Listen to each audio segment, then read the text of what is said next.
حضرت ابو ایوب انصاری رضی اللہ تعالیٰ عنہ سے روایت ہے کہ انہوں نے حدیث بیان کی کہ رسول اللہ صلی اللہ علیہ وسلم نے فرمایا جو شخص رمضان کے روزے رکھے پھر اس کے بعد شوال کے 6 روزے رکھے تو گویا اس نے زمانے بھر کے مسلسل روزے رکھے۔ مشکات المصابیح حدیث نمبر 2047۔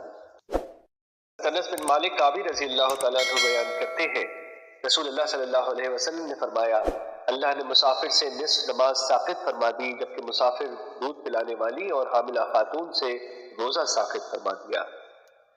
مشکات المصابیح حدیث نمبر 2025۔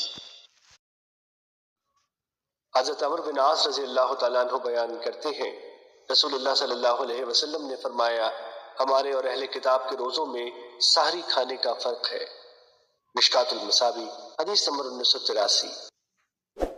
حضرت ابو ہریرہ رضی اللہ تعالیٰ عنہ بیان کرتے ہیں رسول اللہ صلی اللہ علیہ وسلم نے فرمایا جب تم میں سے کوئی اذان فجر سنے اور کھانے پینے کا برتن اس کے ہاتھ میں ہو تو وہ اپنی ضرورت پوری کرنے کے بعد اسے نیچے رکھے۔